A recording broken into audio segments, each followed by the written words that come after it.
Hello everyone and welcome to the At the Races Grand National Preview Show on Facebook and YouTube. The Grand National, the most watched horse race in the world, and it's had so many stories, both winners and beaten horses, from Aldeniti to Corbière and Crisp to Devonlock, Foynehaven, Golden Miller and Lescargo, Lord Guilhem, Mr. Frisk, Party Politics and Red Rum, Tiger Roll and West Tip. There has been always a story in the Grand National winner. What we want to do tonight is try and find you the horse or horses that might take centre stage a week from today. And I shall be doing that in the company at least of one top tipster.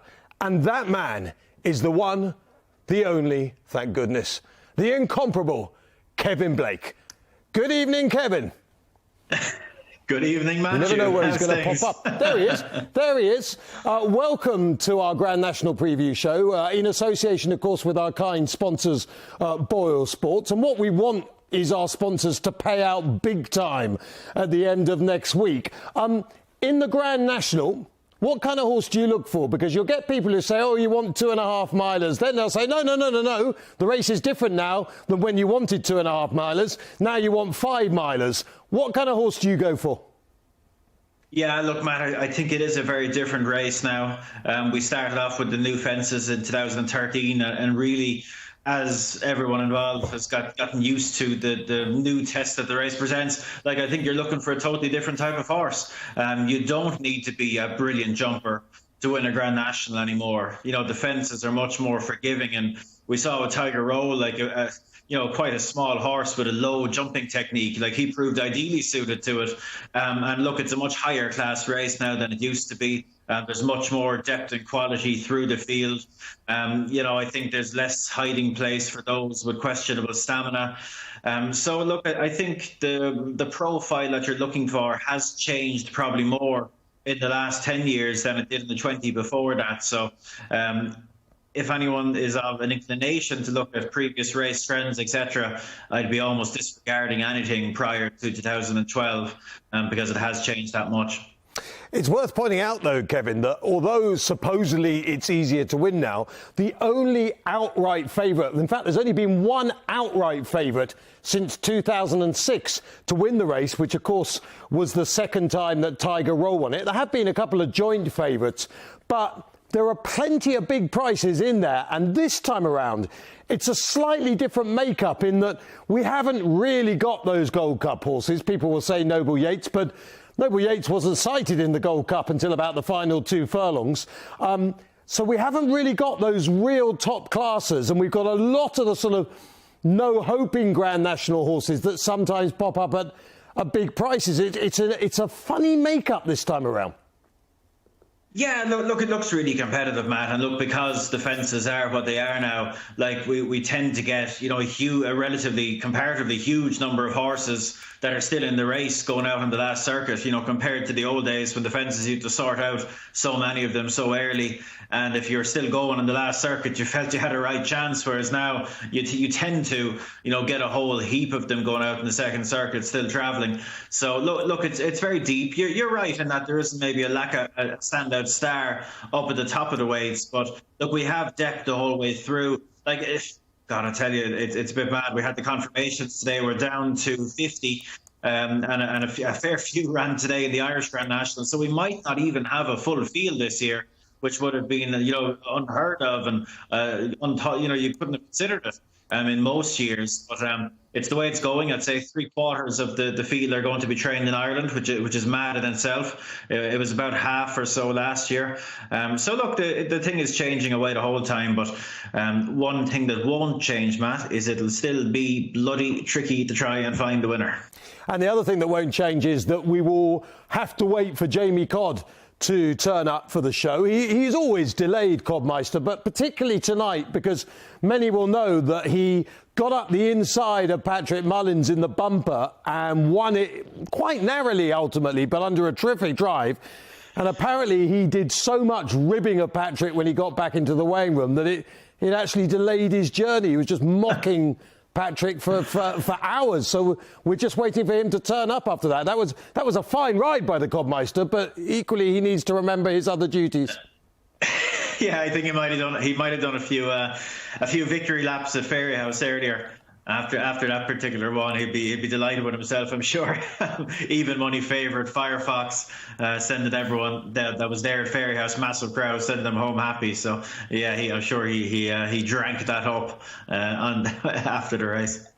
What's fascinating about this year's Grand National, of course, is that I think the favourite has got no chance in the race. And I don't say that with any great venom or pleasure, but I just cannot have Corach Rambler running style to win the Grand National. What's interesting about that is often columns like Pricewise, for instance, they're very much helped because they almost always ignore the favourite in a race. And if you can find a reason to take on the favourite in any race straight away, Kevin, it really opens up the mind and the race. Now, I don't like Corach Rambler because I just think he's an even more complicated horse than Rough Quest was. And we know how good Rough Quest was and how good a ride Fitzy gave it. I just can't see how Derek Fox will deliver this horse halfway up the running. Well, look, it could be done. It could happen. You'd say, on paper, doing what he's done in the Ultimate Chase the last 2 years would be a fair challenge. That's a massive field in itself around a tight track. It wouldn't be easy to execute the way Corach Rambler likes to be ridden there, but he's managed to do it twice. And look, he's £10 well in. That makes him very eye-catching. But look, you can be well in a Grand National and not work out at all. You only have to go back 2 years when Claude Cap was similarly well in, was sent off something like 9-2, and I think he was pulled up in the end. But look, he's a horse that will capture the imagination in that he was so eye-catching in victory the last 2 years at Cheltenham. Plenty of people will know him. He is well handicapped. He represents a team that have been there and done it. I don't have a huge amount against him. Look, if you go with him, Matt, and you do back him, it's probably going to be a bit of a wild ride. We know what this race is like. And if they're going to bury him down the inside and go to brave man's route, which one assumes they will, from well off the pace, they're likely to have, it would seem unlikely that it'll be without incident. Not to say that it can't happen, but it's not an optimal run style, I dare say, in any Grand National, and in the modern Grand Nationals, I think it's even more difficult to execute that type of tactic. I think Rachel Blackmore really laid the blueprint for how you'd love your Grand National horse to be ridden, down the inside, just in behind the leading wave, with a little bit of room, and what happens thereafter. Whereas if you're going to be that bit further back, the chances of something unfortunate happening in terms of being impeded can only be much higher. Of course, though, having said that, Kevin, there'll be people shouting at their YouTube and Facebook screens right now on the At the Races Grand National Preview Show, in association, of course, with our kind sponsors, BoyleSports, because they'll just say, well, hold on, didn't Noble Yeats come from miles off the pace out the back when winning the Grand National last year? And the answer to that, of course, yes, he did, but the chances are he was a very well handicapped horse. Well, there's no question he was £20 well in, which definitely helps. But look, in terms, Corach Rambler is a well handicapped horse. Officially, he's £10 well in. Look, it's not to say it can't be done, but it just makes things trickier. And we know what the Grand National is like. You can be in a very straightforward position and it go horribly wrong from absolutely nowhere. But if you are that bit further back, you're going to be that bit more vulnerable. So, look, I'd have him in the mix for sure. He's going to appear in my top four at the end of the show. But at the type of price he is, if you're looking for one to back to win the race, I'd like to think we'll find a couple of more intriguing ones at bigger prices. You'll be pleased to know, Kevin, he will be in my top four as well, but he will not be in the number 1, 2 or 3 slot. So you'll just leave it to your imagination now to think where he will slip into my top four. And well done, incidentally, to our team for not airbrushing the Noble Yeats whip out in that photo just now. I thought that was a superb effort from the team behind. Don't you think, Kevin? They played a blinder there. Could have easily been taken out, but they left it in. Yeah, well, sure, look, Yeah. Let's say no more. Doesn't look like you're going to. Anyway, so that's Noble Yeats. So we think Noble Yeats has a good each-way chance of placing again. Is that agreed on the back of the Gold Cup run? Yeah, sure. Look, it was a really good run, because really and truly, at 4 out, he looked like he was going to be pulled up. He was just behind the Plutard, who was in the process of being pulled up. He's absolutely no chance, and he's flown home to finish fourth. It was a big effort. Look, he's massively higher in the weights. He's 19 pounds higher than he was when winning the race last year. But look, he has shown that improvement, in orthodox chases as well. In fairness to him, it wasn't, we're not just going on Grand National form like we are with Any Second Now, for example. This horse has gone and ran very well against some of the best staying chasers around, and ran a super race in the Gold Cup. Clearly, he stays extremely well. The fences aren't going to be an issue. And look, we'll talk about weight probably a good bit through our preview of the race, Matt, because it is relevant. But really and truly, the weight the horse is carrying only becomes relevant when you're in the home straight as such, because there's an awful lot of horses that run in the Grand National that it wouldn't matter if they had a stone less on their back, because they just don't take to it, they don't stay, it doesn't happen for them on the day, and they're well out of contention before the weight becomes highly relevant. One thing we know with Noble Yeats, which we don't know about the vast majority of the runners, is that he stays, he relishes the test the race presents, and that puts some seriously big ticks amongst his boxes that, like I say, the vast majority of his rivals don't have. Last year, Noble Yeats ran off 147, Delta Work off 160, so there was 13 pounds between them. Delta Work giving Noble Yeats 13 pounds. Now Delta Work giving Noble Yeats 13 pounds. Now Noble Yeats gives 7 to Delta Work. £20 turnaround. For me, that gives a massive chance to Delta Work on the back of his Cheltenham run when he just played with Galvin up the running. Don't know if I agree with the read of it, but I do agree that he has a great chance. Look, he obviously he beat Tiger Roll in the cross country race last year. Went to Aintree. I thought he ran a stormer to finish third. When you watch it back, he's made a couple of early mistakes there that have really knocked him out of his position. It left him with quite a bit to do, and probably maybe it's been a bit tough, but he made up a lot of ground, quite quickly to get into a challenging position. And he was bang there, he'd absolutely every chance. And he just got left behind by the front too late on. If he hadn't have made those early mistakes, I suspect he probably would have been a little bit closer entering the closing stages and wouldn't have had to use that fuel to get there, if you know what I mean. And look, he looked just as good in the cross-country race this year. He saw off Galvin, like you say.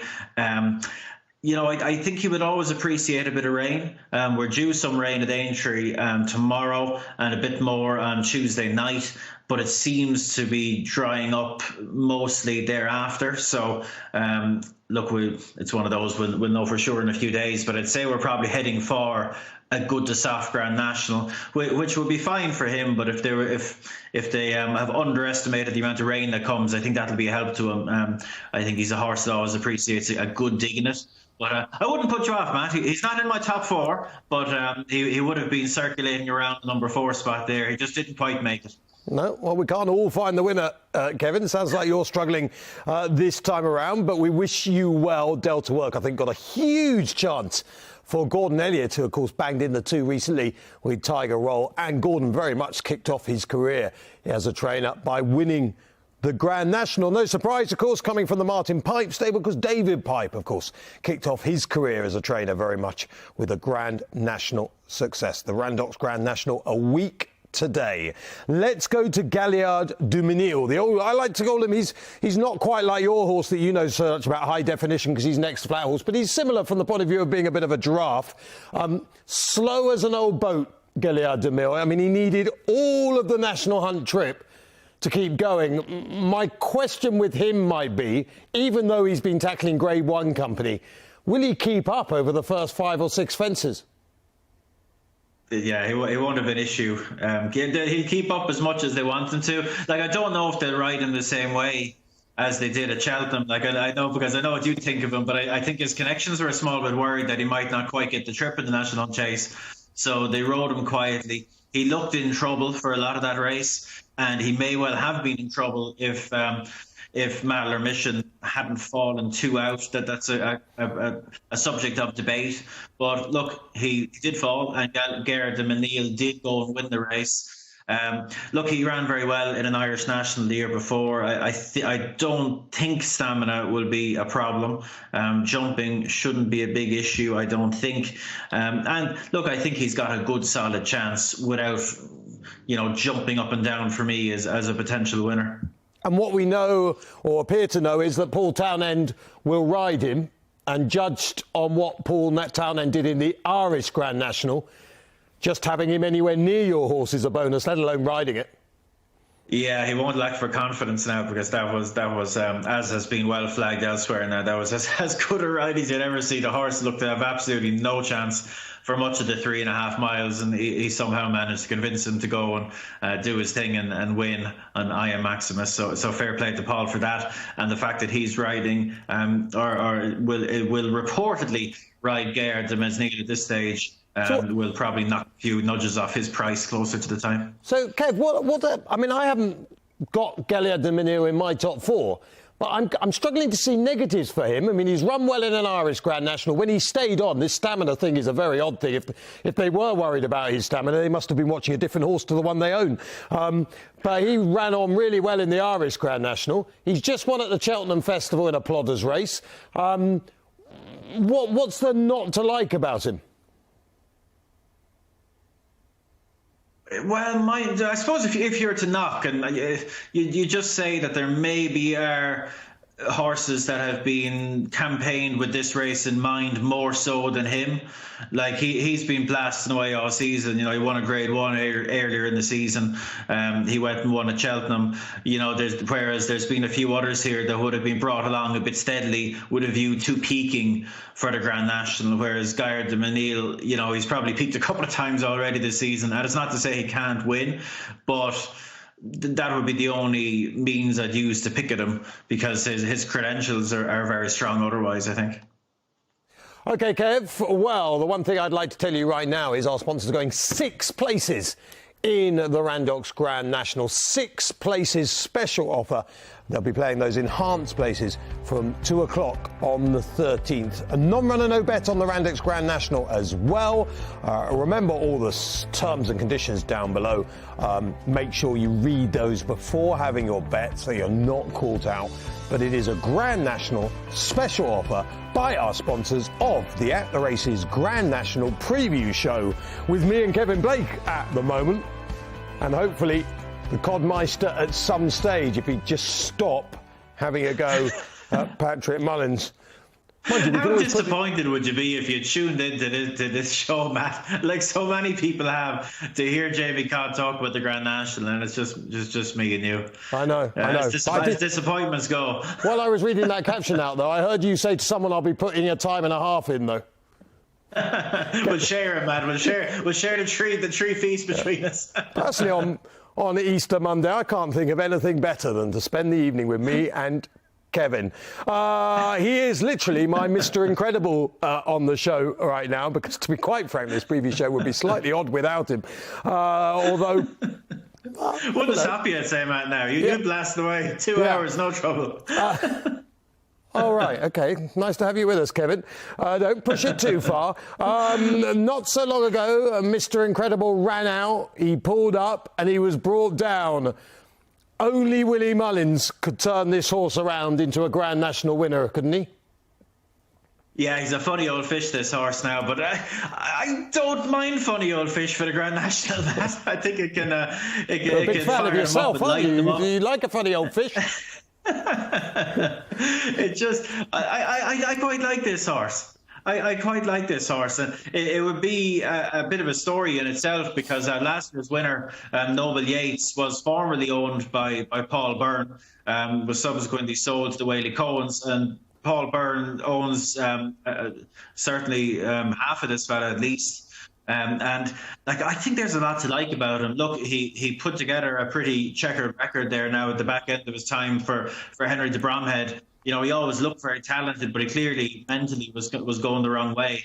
And he switched to Willie Mullins, and like, he hasn't won for him yet, but he's run 2 very good races. In the Classic Chase was one, and then at Cheltenham in the Kim Muir. Now, he's not straightforward. You know, we talked about, a waiting ride not really being ideal in the modern Grand National. Like, this fella will be ridden stone cold, I'd imagine.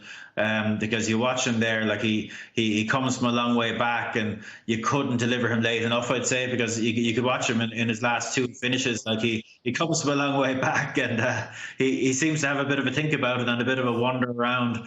But there's loads of talent there. I think he's handicapped to win a big one if it drops right for him. Brian Hayes is going to take back the ride. He rode him in the Classic Chase. And I think he has a big chance. And I'd fully understand anyone knocking him now, because he is not a straightforward proposition. But just this race, sometimes, I remember over the years, thinking back to a horse called King John's Castle, who was a right funny old fella as well. And he nearly won a Grand National. He finished second in it.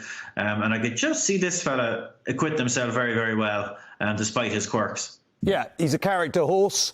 It's funny, we talked about top 5 in the betting for the Grand National. We've got 3 real proper hold-up horses in Corach Rambler, Noble Yeats and Mr. Incredible.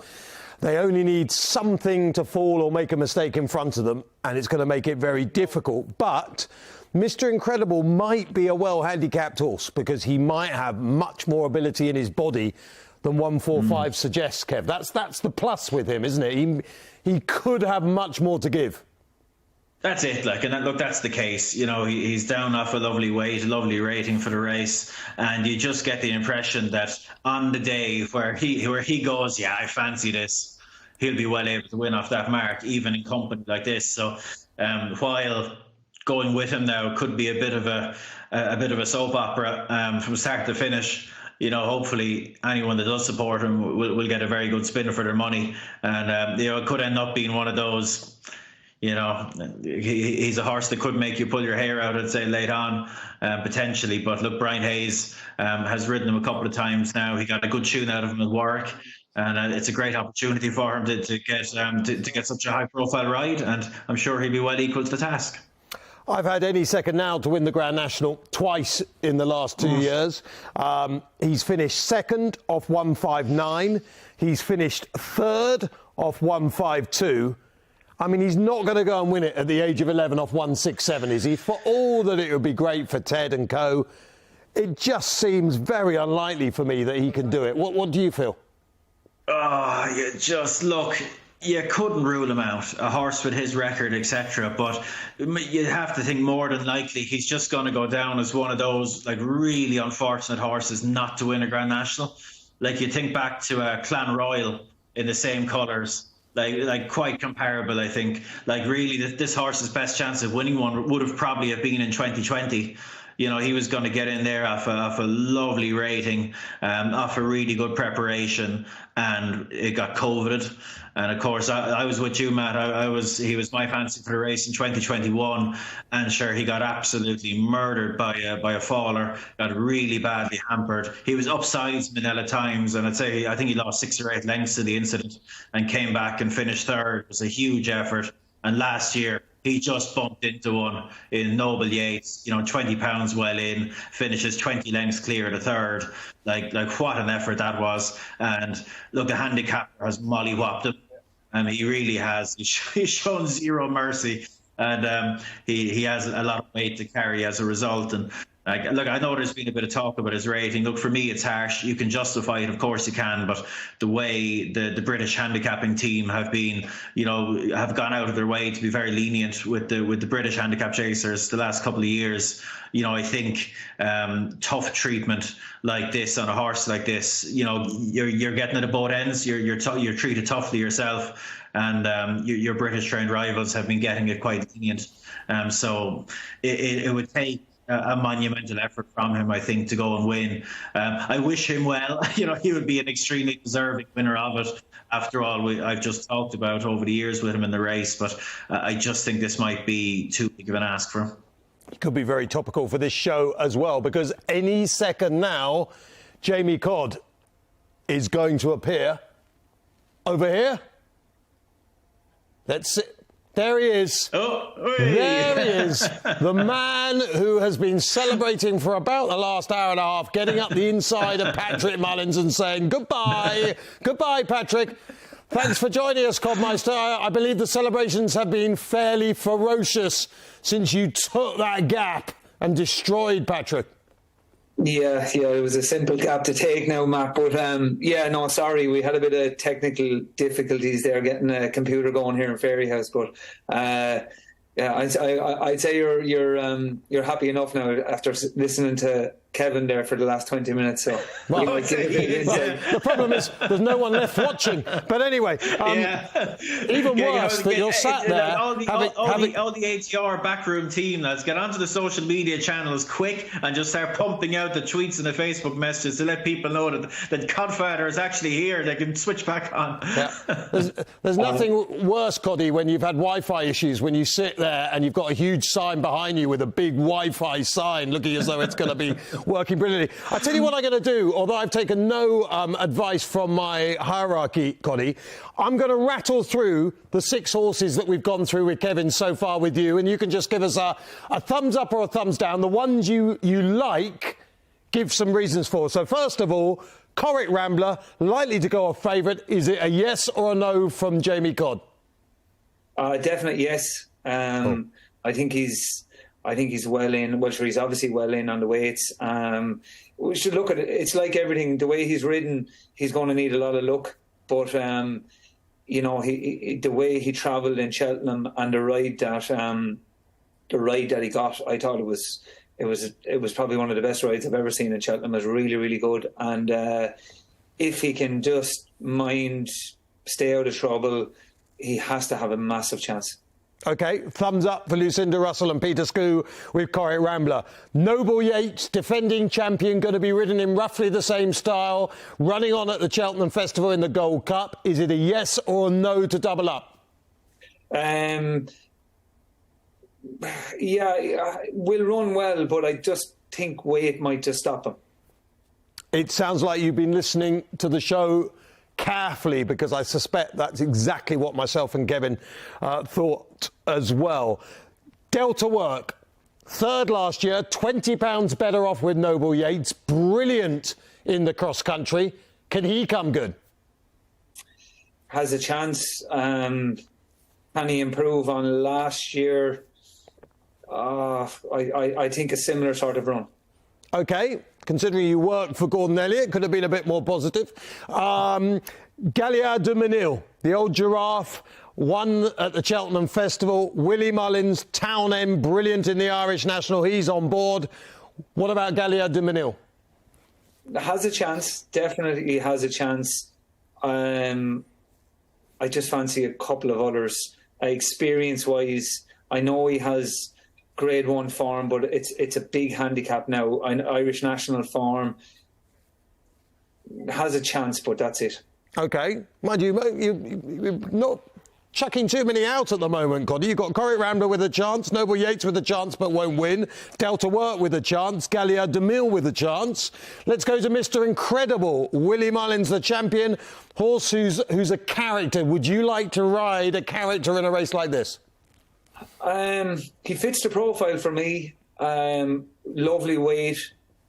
He's very, very quirky. If he jumps off and goes past, if he does a circuit and he goes out the last time, I think he has a chance. I mean, I think people are going to struggle, Coddy, to fancy a horse where the first words are, if he starts. Yeah, no, but the Codfather has some track record with that, Matt. The last time he said words like this, LeBake went and won the Supreme Novices Hurdle. Yeah, well, I like the way he stayed going in the Kimure. If he can, he's a good jumper, travelled well the day in Warwick as well, and stay going that day. I think if he can jump off, he is very, very tricky. Patrick Mullins will tell you all about him. But he's very talented if he does jump off. Well, Patrick's not even bothering to get down to 10-4 to ride him. You'd think he'd put some effort in, wouldn't you? But anyway, yeah. Any second now. Been there and done it, as in has been placed twice recently, but off 167. What about him? Oh, I just feel sorry for the horse. Probably should have won last year. He was so unlucky. And then to get murdered with the weight that he has, 11-year-old, it's hard to see. Look, he has a liking for the place, but I just think he's been weighted out of it. OK, so if you're watching Ted on Facebook or YouTube, which I'm sure is a couple of your social media places that you hang out on a Saturday evening or even a Monday evening, it feels like Saturday. If you're watching, Coddy says no to any second now. What we're going to do, Jamie, is go to the ones that you have said yes to and pick out your top 4 for the Randox Grand National. And what a shout at the top. Will it be a case of, thank you very much, for Velvet Elvis at 40 to 1 for Thomas Gibney? Explain. I just like his run. The last day in Navan behind any second now. And he's going to be getting a lot more weight off him. He just has a nice weight. Thomas Gibney is no stranger to big race success. He won an Irish National before. And this horse just fits the profile. He can be ridden quite handy. Touchwood is a very sound jumper. Will handle a little dig in the ground. I just like the profile of the horse. Well, if that wins, you will be a legend forever. And we won't have to, on these years, go back to Blakey's treble at the Cheltenham Festival in 1856. So, good luck with Velvet Elvis. You like Corach Rambler as well. We found that out just now. You've gone Mr. Incredible. And Patrick Mullins has told me that he's hoping... Well, he's not hoping. He's hoping he's going to be told he's riding Carefully Selected at 33 to 1. So talk us through. You've talked through the Corach and Mr. Incredible. Carefully Selected, you think will run well, yeah? Yeah, look at it. Tayeste's winner. He was a very classy horse all along through his career. Didn't probably run as well in Fairyhouse the last day, but just could get lit up around there. Touchwood, he's a very sound jumper. If he got a good passage, he's a horse that could run well at a nice price. OK. So the pens have been dotting those 4 down. Pens are now about to be put down because I will now bring you the 1, 2, 3, 4 for the 2023 Grand National. The winner, despite the fact that Gordon Elliott's man, Jamie Codd, doesn't fancy it, Delta Work, who will make up for his third 12 months ago. I cannot have Longhouse Poet out of the frame. I tipped him up to be in the frame last year. He didn't quite get home. But I don't think this is as good a Grand National as it was last year, and I think he's in tremendous form for the Brazil boy. I like the Big Dog, who incidentally is a horse who destroyed Velvet Elvis once upon a time, if not once, a few times. This horse is built to be a Grand National horse. Now, his jumping isn't always 100%, but I do think he's talented and he can get into the frame if he gets round, which is obviously the same for all of them. And I think Noble Yeats' class will bring him into the mix as well. So that's my 1, 2, 3, 4, which I think most people watching right now, the Grand National preview on the At the Races social media feeds on YouTube and Facebook, sponsored by BoyleSports, will all agree with me. Kevin, surprise us without being too predictable. Well, Matt, the one I'm putting in on top is one that we haven't spoken about yet. Galvin. What? For Gordon Elliott, for Davy Russell, it seems. I think it's interesting, Matt. Like, before this horse really came to prominence, like after he won the National Hunt Chase, like Gordon was talking about him as a Grand National horse back then, and he just sort of surprised everyone and kept going. He beat a Plutard in a Savills Chase at Leopardstown one day. He's a very high class horse, and he slightly went the wrong way in the middle part of this season. They identified an issue with his back.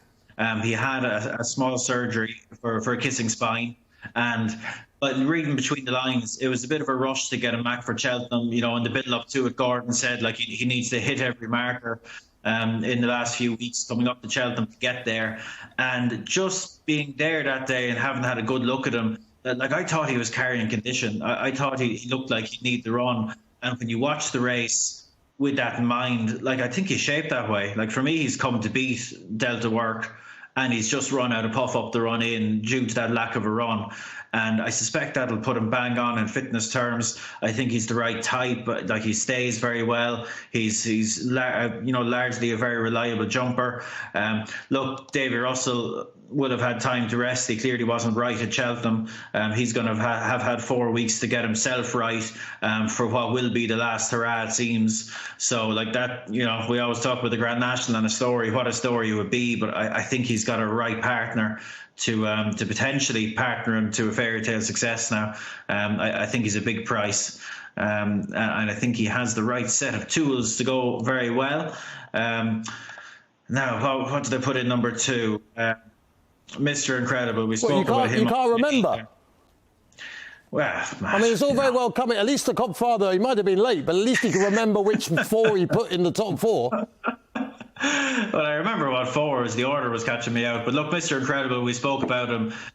He's quirky. It could be a wild ride now. Supporting him in this race. Don't expect him to appear until late. Corach Rambler, spoke about him at the very beginning. Well in, again, could be a challenging ride, but no better man on board to execute such tactics. And the one that we haven't mentioned is Les Milias, Dan Skelton. He was beaten last time at Kelso, having looked a certain winner. That was his first run for a few months, and for me, I suspect he was just found out for lack of a recent run. Otherwise, you'd love his profile. He won the Coral Gold Cup at Newbury earlier in the season. I think the test of stamina will suit him really well. I think that the handicapper has been reasonable with him. And look, he hasn't been with Dan all that long, but he's really marched forward with every start he's had for him. And I just like his profile, Matt, and I think he's going to be capable of running a big race. He'll be a much more straightforward ride than some of the others I put in amongst my 4, but I'm hopeful that he'll be banging the mix at the finish. Just pleased you could remember him. Well done then to Kevin Blake with those 4. We wish him all the best. You just have to look at those 2, and who do you trust more? The man who's just been fantastic in victory at Fairyhouse, or the man who just has a lot of books? I don't know. Difficult to tell. Right. Remember, if you think that we're all wrong and you want to study it more yourself, which might not be the worst idea, go to allthewsattheraces.com/national, where you will find tips, odds, expert insight, and stats. Our guide to the Grand National in association with our friends at BoyleSports. Now, we would love you to get involved on our social media feeds, get on Twitter, etc., get on Facebook, and let us know below who you think will win the Randox Grand National on Saturday. Really can't wait. Matt, I can pass on a very good tweet there. I've just spotted it. It came in live there from a correspondent called Mickey K, who says, Matt Chapman is more annoying than sciatica. I think that's a great shout. Yeah, I mean, sciatica is pretty annoying. I think anyone who's suffered, I've known a few people who have suffered from sciatica, and to be more annoying than sciatica would mean that you basically want to make someone jump off a bridge or something. You're that wrong, I think. You'd have to be... Can we get a Grand National selection for Mickey K as well? He sounds like a good judge. Thanks, Elvis. We'll be back with you shortly. I thought you were going to get that haircut. Thank you very much. To have Kevin Blake with us. Just realised, actually, I think at the top of the show I said the Grand National week today. I'd convinced myself it was Saturday, lads. Never mind. When it gets played out, no one will know when this show originally went out. So it won't actually matter, because I can just pretend it went out on the Saturday before the Grand National. So, except it's live, and Jamie Codd's ridden the winner at Fairyhouse on Easter Monday. Coddy, when you bought that blue coat, did it fit? It's beautiful. It's very you. I don't know where I am. I'm in some little kind of a box office here in Fairyhouse, but I'm lucky to have it, to be honest, so I won't complain too much. Let's hope they're not testing today, because you seem to have got your booze behind you, so let's hope that there aren't any after-race testing or anything. There's no dirty lingerie running here, Matt, so we're not too bad. Right, the good news is we're going to move on quickly before that Mickey boy. Sciatica, of all the things, that's a bit harsh. Sciatica's a horrible thing. If you get that, you do not feel well. Right, we're going to move on to Aintree on day one. And, of course, it starts with the Racehorse Lotto Manifesto Novices Chase. And a lot of eyes here will be on Jonbon at 11 to 10. Stage Star, who was a Cheltenham Festival winner. Jonbon, of course, beaten at the Cheltenham Festival. Banbridge at 7 to 2. Complete Unknown 8. Samoa at 8 to 1 as well, who has got a lot of placed form recently. Has got a fairly recent win as well. But the big question here, of course, is whether Jonbon really ran to his best at the Cheltenham Festival. And let's go to the Cobmeister first here.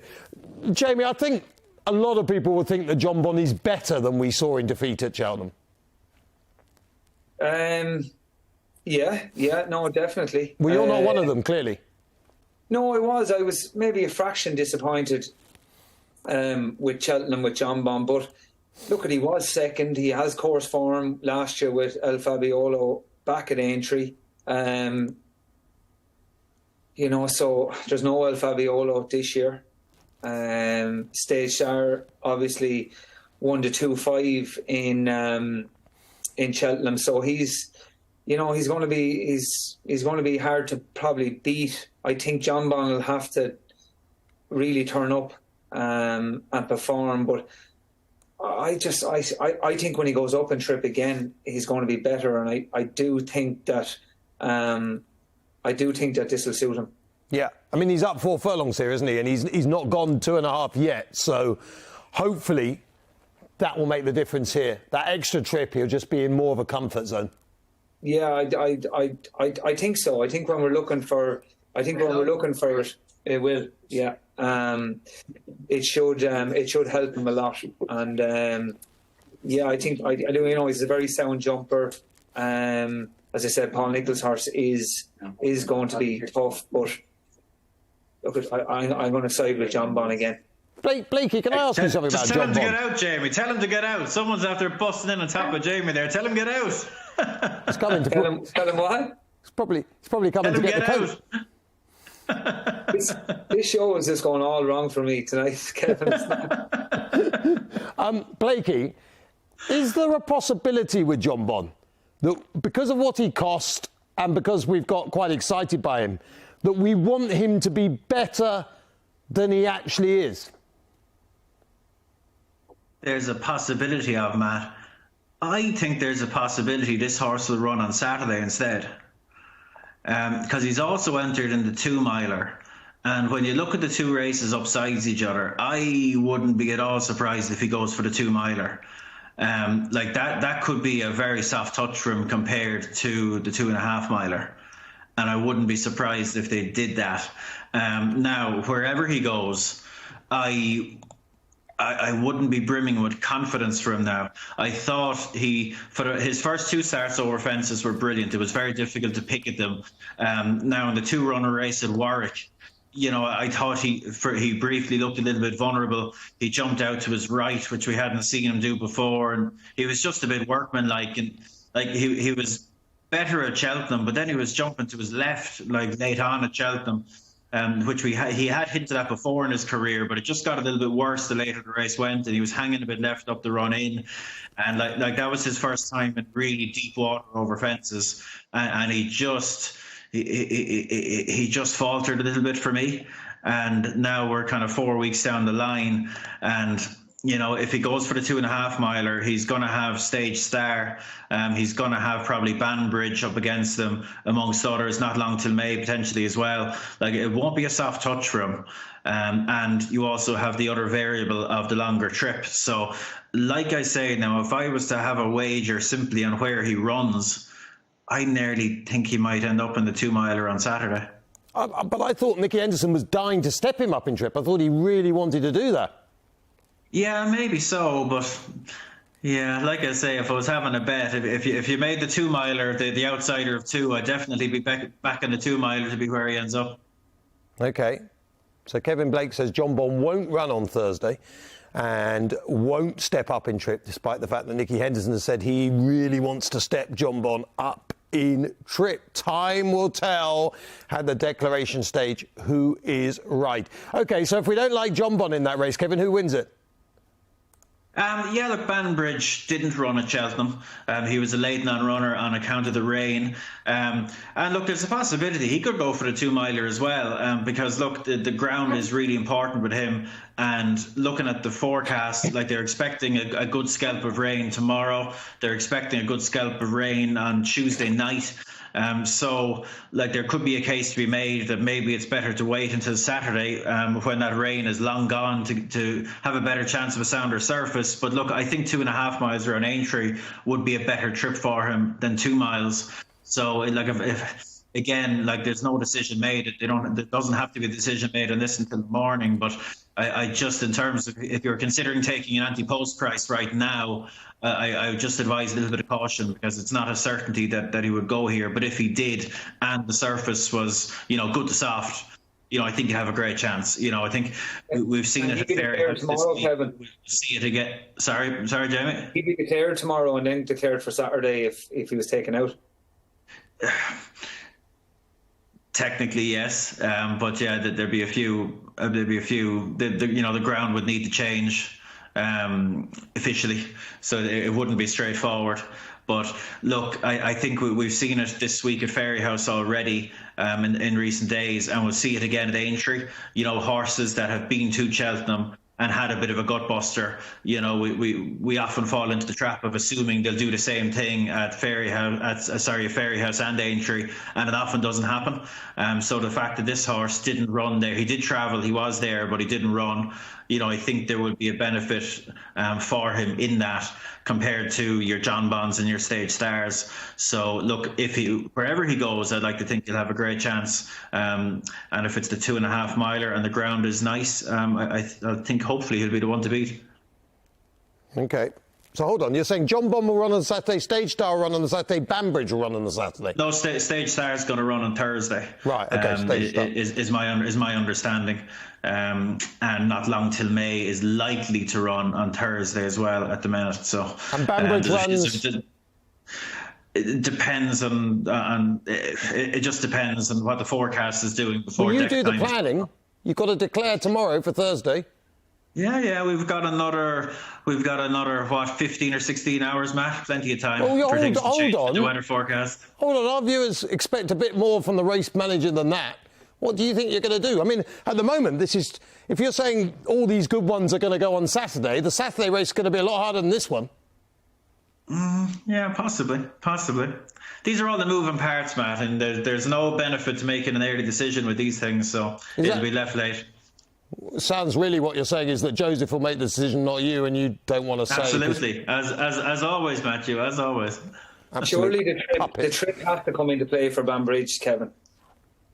Yeah, like, look, if you're running in the 2 miler without Jonbon, you might take the chance on it. Look, don't forget that he was very impressive over 2 miles at Cheltenham back in November.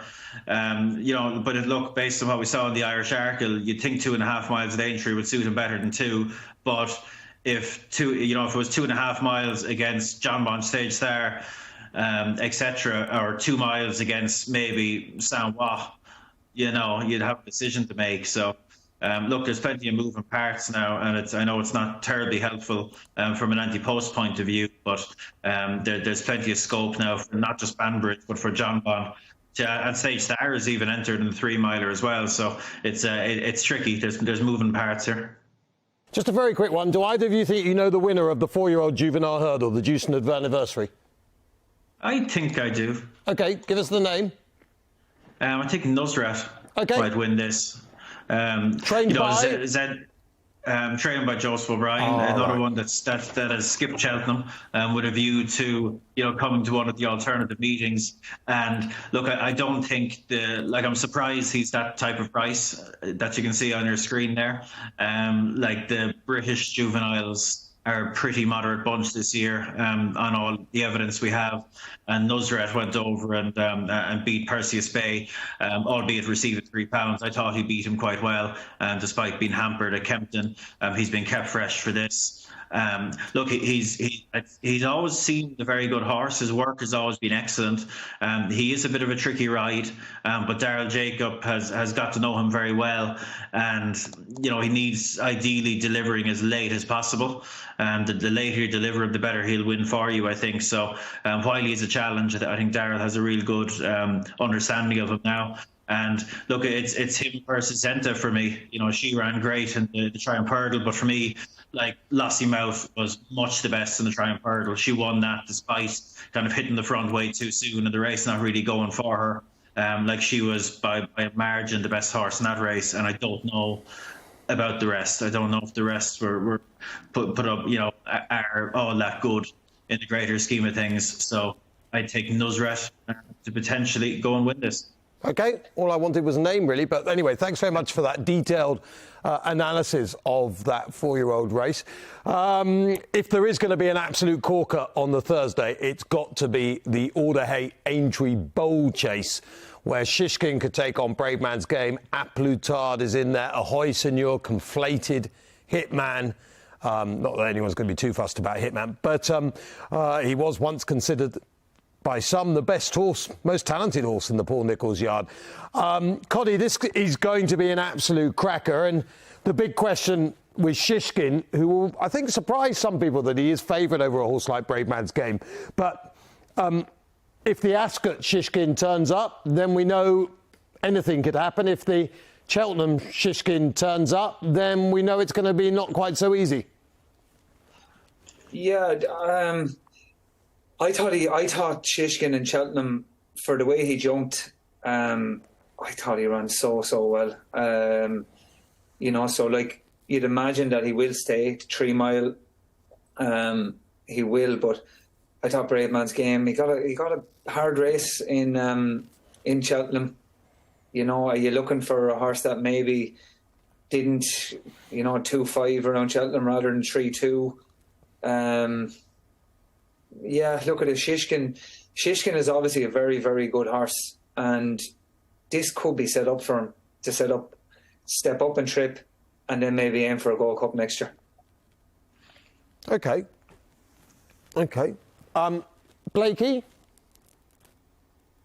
Yeah, it's really difficult, isn't it? Like, Shishkin, like Jamie says, like, it's remarkable that he finished as close as he did.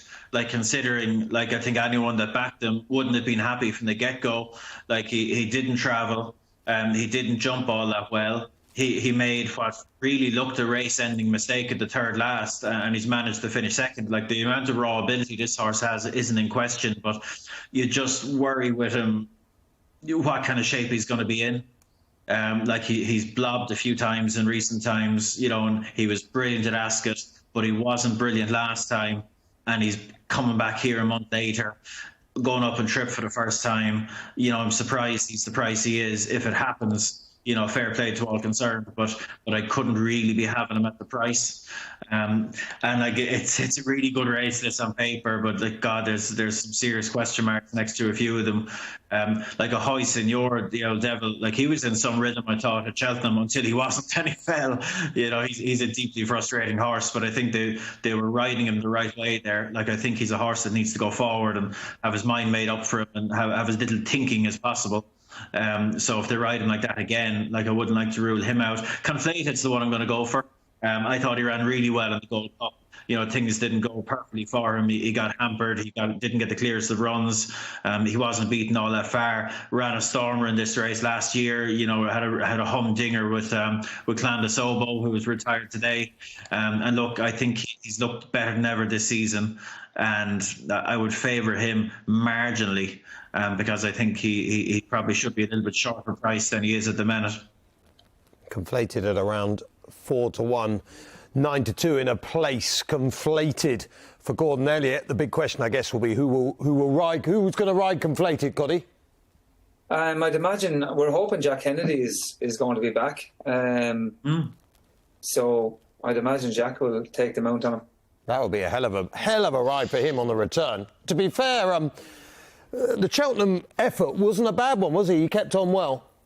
No, he did. Like, look at him. He got a great ride off Sam Ewing. He just, after the third last there, turning in, there was a little bit of argy-bargy, and he probably didn't, but he didn't see out the trip anyway. But he ran a brilliant race. He's come out with it fairly well, but it was a Gold Cup on a bit of softer ground than usual. So, like, when you're putting in the likes of Conflated, Bravemansgame, a High Senior got a good fall. The one for me that's maybe coming in freshest is probably a Plutard. So he's the one that I think could come into the race. He still has a lot to prove, obviously, because he didn't finish out the Gold Cup, but he did get pulled up fairly quickly after getting nearly brought down. So he's definitely the freshest horse coming in here. Yeah, High Senior is interesting, Kevin, as well, because he was still happily bowling along when he came down. He's an Aintree winner, even though he sometimes jumps right, which is a bit odd for a left-handed track like Aintree. But he was good here. And for all that I was a bit harsh on Corach Rambler in the Grand National, it wouldn't surprise me if a High Senior leads these a merry dance for a little way. Yeah, like, it might sound like a funny thing to say for a horse with so much experience, but I don't think we've seen the absolute peak of a High Senior yet. No. And I think that's the way to ride him. Like be really aggressive with him, be really forward with him. And I watching the Gold Cup, I kept saying to myself, God, he's going to run a belter. He's going to run a belter. He's in a super rhythm. He's jumping great.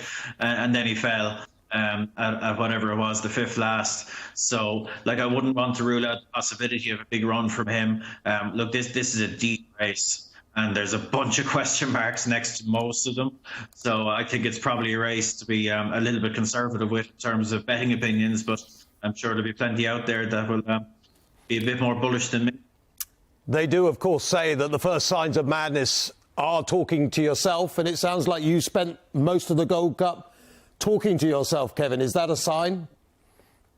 Yeah. I think that I've been a lost cause for a long time that way, Matt. Aintree Hurdle, I suspect that all three of us will find the winner of this race, because it is about the sensational Constitution Hill, National Hunt Racing superstar, taking off a long way there under Nico, had the final flight in the Champion Hurdle. We're getting to the other side. Coddy, he's going to win, but we should just remind ourselves of Pridwell, who, of course, beat the mighty Isterbrack in this race. And, it's not impossible you can't have a turn-up. But having said that, Pridwell had an enormous amount of talent. Sorry, Matt? That's all right, Coddy. You just, when you're ready, you can come in. Thanks for joining us eventually, and I appreciate it's been a long day. But I was just saying that it's not impossible that you can't have turn-ups in this race. Pridwell turned over Isterbrack, but I don't think we are going to have one. Yeah, I don't think that's going to happen, Matt. Have you not seen Constitution Hill? Well, did you not see Isterbrack? Yeah, I have, but Constitution Hill is, what he has done so far has been unbelievable. No, and to step up and trip is not going to matter. No, he doesn't come off the bridle. OK, thanks for that, Coddy. Thanks for joining in. Blakey? Yeah, look, much the same. It'll be nice to see him over 2.5. I can't imagine it'll be a problem. Just want to see him relax and go and win well. And sure, look, it'll set us up for whatever comes next season, be it over fences or over hurdles or whatever it'll be. But it'll be absolutely no harm to get a look at him over a longer trip, because it'll just inform their decision making for next season, I'd imagine. Hopefully he looks just as good as he has over the minimum trip. The next question I won't be putting to Kevin Blake, but Coddy, what do you ride in the Fox Hunters? I have no ride in Fox Hunters Thursday, Matt. Yeah, I don't. I actually don't. I don't think I'll be in Aintree. What? Are the people mad? No, they're not mad at all. No, I have no Fox Hunters ride, and so I'm not. Yeah. I mean, are you open to offers if something comes up? Not really, no. Oh. Hold on, is this bottle gone? Is this an official revelation. You'd love to spin. No, the bottle is good. No, there's no point going over for the sake of it. Wow. Well, if anything is free, I am available, and I will ride whatever in the Fox. Geez, we nearly put a syndicate together, Coddy, to find a ride for Matt and the Fox Hunters. I'd pay for it just to see him down to the first there. I would pay any 100-to-1 shot there for Matt to ride in that race now and just let him have it. No horse is big enough. But anyway, give me an elephant. Right, let's have a look at some special offers once again from BoyleSports, our sponsors of this terrific Grand National Preview show, which has gone swimmingly. You can get your money back as a free bet, up to 20 quid, if your horse comes second to the SP favourite across all Aintree races. So if the SP favourite wins and your horse finishes second, in other words, if you're just touched off by the fab and you've gone for something else, you will get your money back up to 20 quid. That seems very fair. That is the maximum refund. So if you want your money back for 25 or 50, don't come complaining. Up to 20 quid. And the free bet will be applied within 24 hours and expires after 7 days. So you need to use your free bet within a week of whatever race you are on.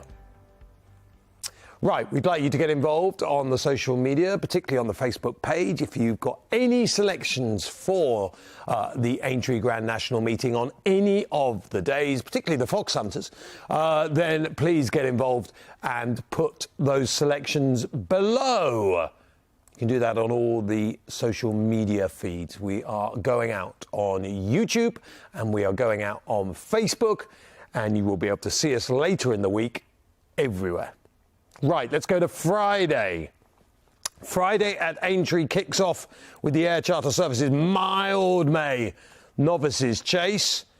And Kevin's already told us a whole load will be turning up here that we wouldn't expect, including Jonbon, who's not even on the caption. You've got your races mixed up, Matt. This is the 3 mile one race. That's Come it, on. yeah. No, sorry, yeah, you're absolutely right. I thought I'd just join in the chaos. Right, Jerry Colombe and Journey with Me. Are they both going to run for a start? Different trainers, same owner? I'm not sure what Jerry Colombe is doing, to be honest. Gordon is going to make up his mind tomorrow. I'd say he should know tomorrow. But look at he ran a very good race in Cheltenham. Another stride, and he would have been up. Trip is going to be fine, and I'd say they can just make plenty use of him. He probably just got a little bit outpaced down the hill in Cheltenham, but he ran a brilliant race. Yeah, he really did, and I think he was very unlucky not to win. To be fair, Collie, I think 99 times out of 100. I was a little disappointed that he didn't travel better down the hill. If I'm being, he just didn't.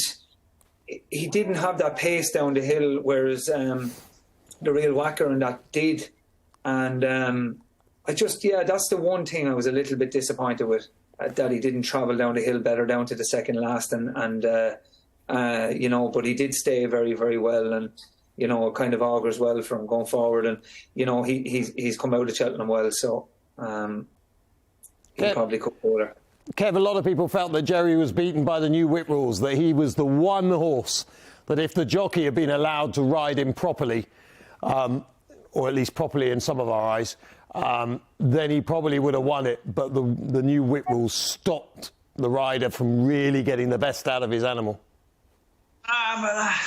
I could see the case. Look, it's a short head, a fast finishing short head. You're dealing with tiny margins, so he was certainly responding really well and coming home very well. So difficult thing to quantify, but I could see the case. I wonder would his connections consider cheap pieces for him. Not questioning his attitude at all now, but it's just a couple of days that he's got a little bit outpaced and maybe lost a bit of concentration, and he's a horse that can idle in front as well. He might just benefit from them. But look, he ran a stormer at Cheltenham. He's a lovely horse. You know, there was a long-standing view that the step up and trip was going to suit him. It did. You know, I'd say there's better to come from him again. I don't think this will be a brilliant Grade 1. If Stage Star goes for the shorter race, like it'll be his for the taking if he lines up. And yeah, look, cheek pieces would be interesting. But they might save them for another day, perhaps. But look, I think whatever the Atchisons run, whatever horse represents the Atchisons here, I think will take the beating, because they also have Journey with Me, like you mentioned, trained by Henry Ahmed, different sort of profile, pacier type of horse, but I think he will stay to 3 miles. He's a much more forward horse. You know, he's quite a forward fluent jumper, etc. And I think he's probably ready for 3 miles over fences now. And you know, you can pick at his form a little bit. He was beaten by Impervious, who boosted the form at Cheltenham, but maybe last time I don't think beating Limerick Lace, albeit given her the mare's allowance, was a huge performance in a Grade 1 context last time. But I think getting up and trip will be a help to him. And look, he's a horse that would be very interesting too. And I think whichever one wears those colours in this race is probably going to go and win. Well, I can tell you, because to be honest, I switched off halfway through that, Kev, and I thought I'd do something else. I thought Bron ran well in Cheltenham, Matt. Like, he travelled all the way down the hill with the eventual winner. Had a lot of, jumped well and done all that. He's still only beaten 4 lengths. Track probably would suit, better ground would suit. If Jerry Colombe turns up, he will definitely outstay him. But just to have that tactical speed at the right time, Bron is probably, he's a good horse in his own right. Well, as I was saying, Kevin, I did switch off halfway through, and I thought, I'll do something sensible. Obviously I'm not at home, so I can't go and do the washing up or anything while you're yapping away.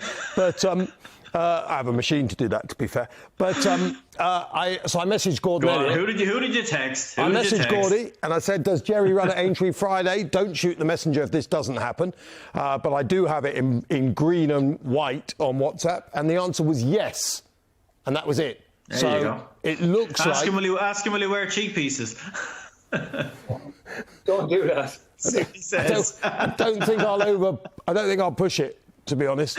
But anyway, so on that basis, Jerry Colombe is running in this race.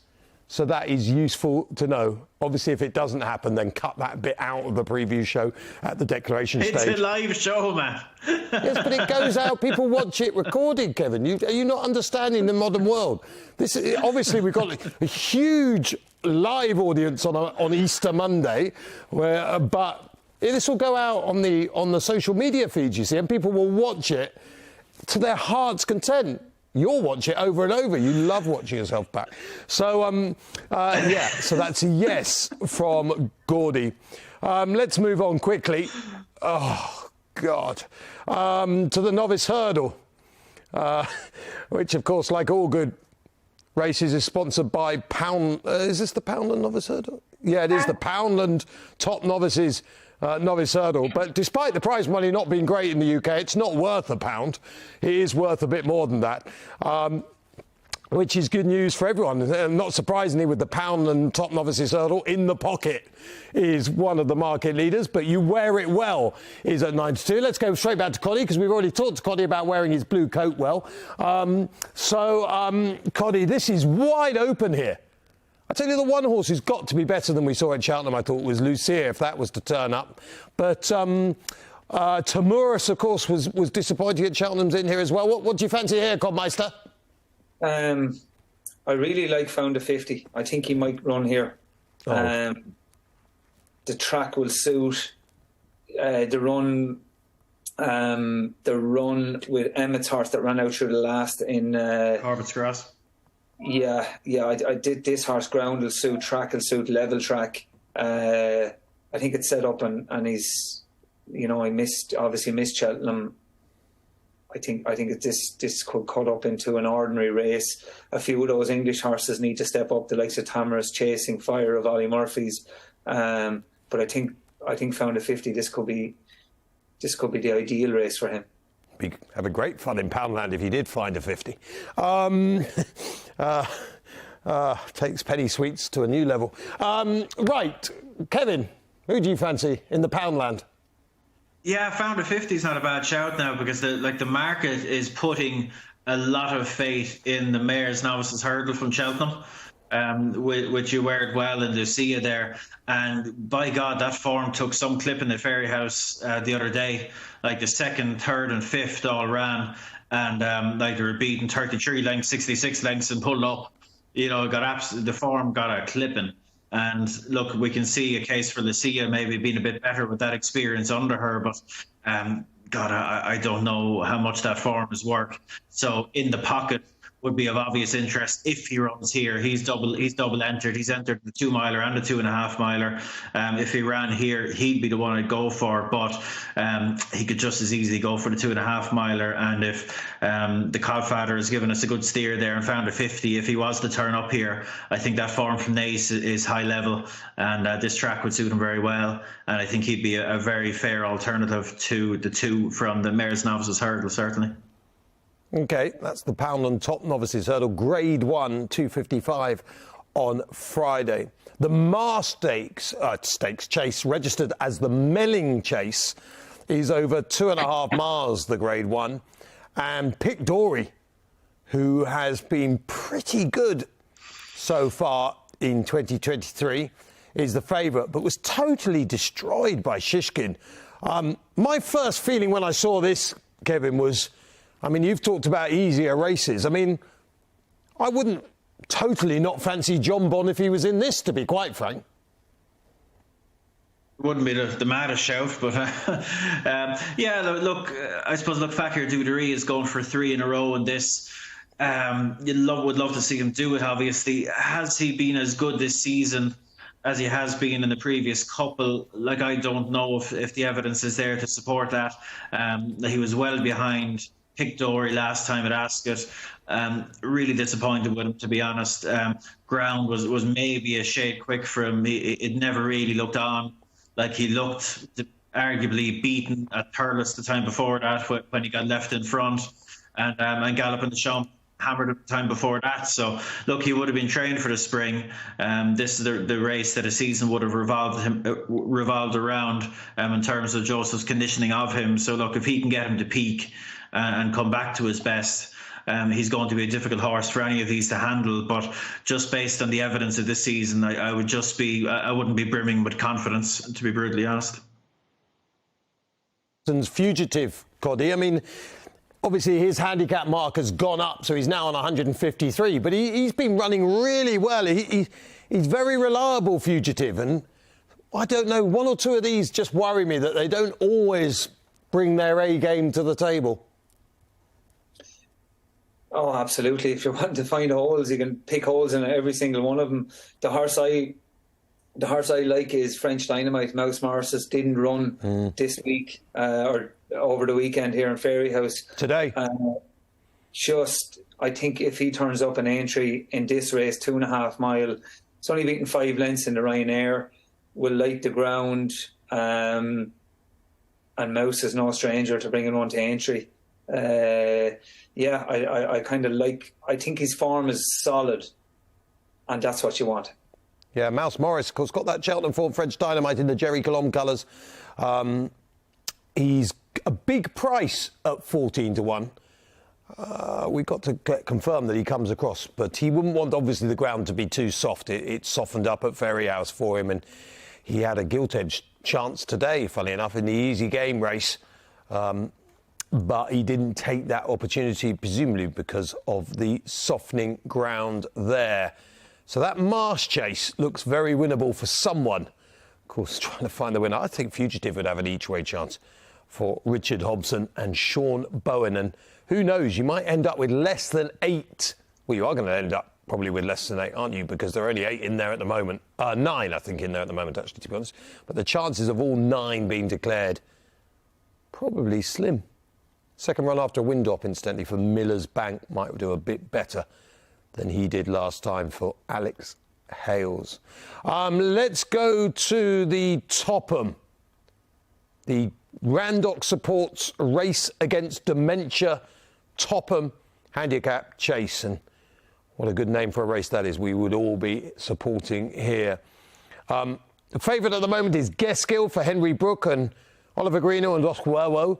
Ashtown Lad is at 15-2. Skeltons, remember that's the horse who likes these big fences but was never going to quite stay the Grand National distance.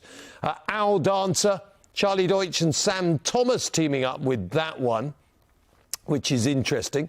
Ut Unkalur is at 10-1 for Willie Mullins. Burrows Saint, Burrows Saint, who's gone. Well, he's been a really good horse, Burrows Saint. Is he definitely in there? Yeah, he's about 12-1. Burrows Saint. Right, okay. Let's go to Kevin first of all. Burrows Saint, who gave Patrick Mullins such a great run in the Grand National once upon a time. He's going to appreciate this drop in trip, you'd imagine. Yeah, I could see that case, but look, I prefer Ashtown Lad, Matt. Do you? Yeah, he was very good in the Beecher, and like he went the long way around that day.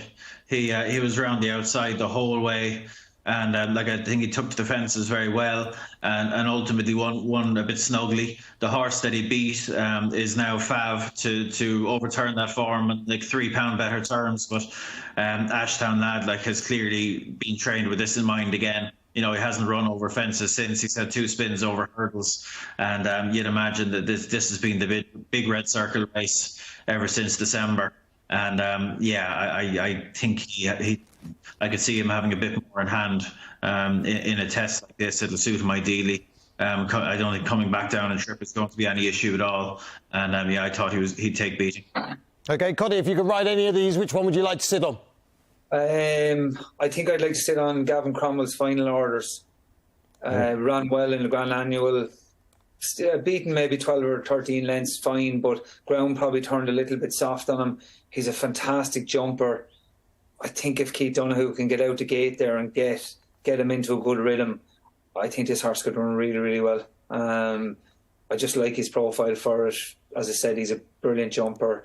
11-7 on his back. I think he'll run a big race. He's a strange horse because he's been campaigned mainly at sort of 2 1/4, and then suddenly he pops up at 3 miles from time to time, and he wins at that trip as well. He seems to just about go at any distance. Yeah, no, he's okay. He's versatile enough. I know. Look at it's in the middle here, 2-5. But if the ground did end up being nice, I know Kevin was saying there is bits of rain, but I'd say Aintree dries very, very quick. I'd say it's going to be just beautiful ground there. And I just thought his Grand Annual run was good enough. He should take to the fences, and I'd like to ride him. OK, let's move on to the Grade 1 Winners' Wear Cavani Sefton Novices Hurdle. So an extended 3 miles at 4:40.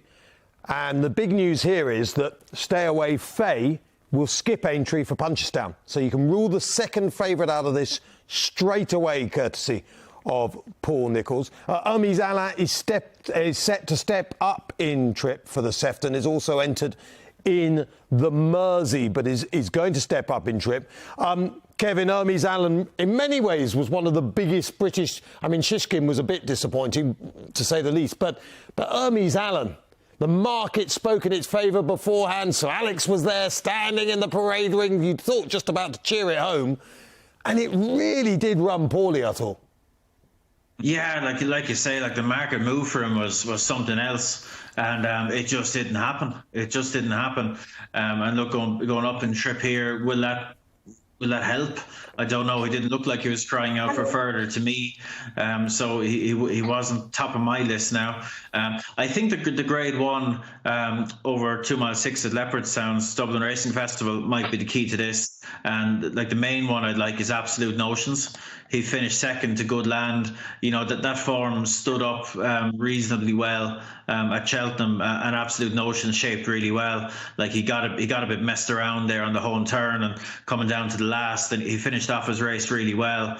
And I'd say the step up and triple really suit him. I haven't heard if he's a confirmed runner or not. Like he's in the 3 miler and the 2.5 miler, but I really hope he goes for the 3 miler. He looks like he's crying out for it to me, and he'd be my selection. But I'd also give a little nudge to Cool Survivor. If he was to turn up, he was behind Absolute Notions that day at Leopardstown, came from a long way back and caught the eye, went off favourite for the Martin Pipe. It didn't happen from there, but getting him up in trip, or back up in trip I should say, is exactly what he wants to do. So if he turned up, he'd be interesting at multiples of Absolute Notions price. Yeah, Cool Survivor was considered a talented horse. He didn't run well at Cheltenham when a lot of us tipped him up, but he's clearly better than that. So a reminder here, Stay Away Faye won't be running at Aintree. I should also point out we've discussed races with Hitman in him, and Hitman also not going to Aintree for the Marsh or the Bowl. He's likely to be saved for the Oaksey at Sandown. Cobmeister, the winners Ware Cavani, Sefton, Novices Hurdle, Hermes Allen. Could you back him in this, or fancy him on the back of that Cheltenham run? Not on the back of the Cheltenham run, no. I thought it was just okay. I was a little bit disappointed with him. I thought he was a better horse. Like, he's beaten 20 lengths in Cheltenham. I don't know why, but 20 lengths is 20 lengths, and to make that up, it's going to be a big effort. I'm in Kevin's boat here. I think Absolute Notions is, the form with Paul Nolan's horse, Senior Clegon, running in the Albert Bartlett, the step up and trip, nicer ground, flat track. His Leopardstown run was really, really good, and I think this horse, if he goes here, which I think he does, that he will. He should take a lot of beating. Okay. Beautiful.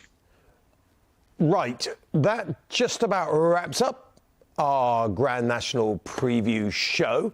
I hope you've enjoyed it. It's been an experience, I think it's fair to say. But we've got a special offer for you. Get your money back as a free bet up to £20 if your horse comes second to the SP favourite across all Aintree races. If you're betting with BoyleSports, our kind sponsor of this show, then you will get your money back. Now, we just want to have we're going to have a very quick look at one more race, actually, before we go. Man, look, there's a thing, right? A thing. It's in your email box. It's called a running order. And it tells you what the plan is for the show that you're presenting. And if you looked at that, you'd see that there is a day later this week called Saturday, and there's quite a few nice races on it that we were due to talk about. Yeah. Well, I'd like to remind you at the top of that running order, Kevin, not that I read it, because I never have really written a running order before, but at the top it said chat to Jamie Codd and Kevin Blake. So if I'd gone by the running order for the first 20 minutes, I'd have been just sat here doing nothing. So thanks for your input, Kevin. Always a pleasure to have you on board. Always happy to help. Always happy to help. I remind you, you're only here because you're cheap. Right. The JRL Group Liverpool Hurdle is a Grade 1 at 3:35 on Saturday. Maurice Rock at 11-4, who managed to finish 7th behind Honeysuckle in the Mayor's Hurdle, could finally step up to an extended 3 miles here. Tearpoo at 7-2. I mean, I have absolutely no doubt in my mind, Codmeister, that if Tearpoo ran in this, I would want to be with Tearpoo. How about you? Do you like Tearpoo? Yeah, I do. I do. I just worry ground. Again, I do think he is better on softer ground. The trip definitely helped them. In Cheltenham? In Cheltenham. But I'm going to go back for Flooring Porter. I don't know why, but I'm drawn back to Flooring Porter the whole time. I think if the ground stays nice, track will suit him. I think he will go here. And yeah, he's still only beaten a few lengths. Like Gaillard Du Mesnil winning the stairs at his age, you know, it was just a funny race. So I don't know. I'm going to go for Florian Porter. Okay, Kevin, presumably you fancy Home by the Lee if it runs? No, I think he does run, but I don't fancy him as such. Why are you running a horse you don't fancy? Well, he's got a chance, man. I don't have to fancy him for him to win. Well, it's not great, is it? When the trainer says, Kevin, you're my race planner, and you say, yes, Joseph, we're going to run Home by the Lee, but I don't fancy him. That doesn't sound great for me for a team meeting. What's Joseph going to say to that? Anyway, Matthew, we're going into the Stairs Hurdle. We all thought it was wide open. It was difficult to put your finger on it, and sure enough, the first 5 were covered by less than 4 lengths. So I'd expect similar again. We've much the same horses banging heads here, but I'd be with Jamie, with Florian Porter, because the main difference I think we're going to have with him is just his preparation. Like, we knew that he had an interrupted preparation going into Cheltenham, but I think it was worse than was let on at the time. Like, he seemingly spent an awful lot of time swimming rather than being ridden out. And I was surprised the way Danny rode at Cheltenham, because the previous 2 years he'd been quite clever in front and kind of a waiting ride in front, if you will, whereas this time round, like, he really tried to put them to the sword. He went quicker, and, you know, considering the interrupted prep and everything else, like, he ran a mighty race. Like, he's beaten 3.5 lengths. Like, I think he'll be better for that run, and I think this track, you know, is perfectly fine for him, and look, really competitive. But I could see him stepping up from what we saw at Cheltenham, and he only needs to step up 3.5 lengths to potentially go and win this. So I'd be with Florian Porter as well. You know, the horse not to ignore in this race as well, and I spoke to Philip Hobbs at Cheltenham, Time Hill. Now, he's won this before. He is meant to be going back hurdling for this race, and at double-digit odds, he might just be the star stayer, hurdling stayer, that was absent from the Stairs Hurdle. I wouldn't ignore Time Hill each way. Could be a big ride there. Not sure if Tom O'Brien is back in time for Aintree, but let's hope he is. I know he was trying to get back, so fingers crossed. Marie's Rock at 11-4. Tiapu 7-2 got a big chance. Florian Porter at 5. Champ at 6. Home by the Lee at 6. Sadabully, good renewal. Competitive. Dashel Drasher. Got to give him a shout after his brave run at Cheltenham. Rex Dingle already jocked up for Dashel. Gold Tweet at 12. Time Hill. That's the each way horse, isn't it, in this? Lads, I think I've plucked something there. I think Time Hill. I'm amazed you didn't both mention that. You've missed something there. Yeah, it's not 2021 anymore, Matt. It's 2023. Anything else for Saturday that either of you would like to say positively? Any positive news? Probably not giving Gaillard Du Mesnil enough recognition here as well. Like, you know, you just dissed him. Yeah, he did beat Florian Porter in an Aintree in this race a few years ago as well. Like, so, you know, so who's to say he's not improving at his age? Just looks like Coddy's just thought, I'd just go back and rephrase that just in case a JP McManus ride ever comes up in the near future. Just in case AP's watching. Yeah, big fan of Gaillard Du Mesnil. Really well placed by you, AP. Well done, and Frank and the team. So that is that. Right, shall we finish off by just recapping our Grand National winners? 2 of us are going to be wrong here, I suspect. Maybe 3 of us, to be quite frank. Let's start with Jamie Codd, first of all. Jamie, for those who weren't here earlier but have enjoyed the show a lot since you've arrived, your 1, 2, 3, 4 in the Randox Grand National on Saturday are... Do you remember them? Yeah, Velvet Elvis, carefully selected, Corach Rambler and Mr. Incredible, in whichever order. Okay. Kevin, you struggled to remember yours earlier. Have you got them now secured? Galvin, Mr. Incredible, Corach Rambler, Lemilios. Very good. Don't make the same mistake twice, Matthew. No, well, you've had an hour and a half to learn them, so well done. That is the Blake Grand National 1, 2, 3, 4. Galvin, Davy Russell. If he wins on Teahupoo in the Liverpool Hurdle and he wins on Galvin in the Grand National, I think it's fair to say that would mean Russell bowing out on an absolute high. However, of course, that's not going to happen because this is going to happen. Delta Work is going to win the Grand National and make Gordon Elliott a winner 3 times out of the last 4 years. Longhouse Poet for the Brazil. I think that could run well, 14-1. The Big Dog, 20-1, has the size for this race. And Noble Yeats probably will be plodding on into the frame somewhere along the line as well. Thanks. That's an Irish 1, 2, 3, 4, Matt, I see. Yeah, well, most of the field is Irish, Kevin. Yeah, I don't think you'll get 50-1 for the Irish 1, 2, 3, 4 this year. I know that, but when people did get that, you told them to. They did their conkers, so it's. That's not. I don't think that's the way it panned out, Matt. I mean, from memory, I think you might have called it the worst bet of all time. For someone who just had a go at me for Time Hill for 2021, you're going back to like 1964 or something. I mean, thanks very much for getting involved. Oh God, when can we switch YouTube and Facebook off? Right. Thank you to our sponsors, BoyleSports, who might think twice next year, to be quite frank. But anyway, it's been great fun. Old Inigo is in charge of this show.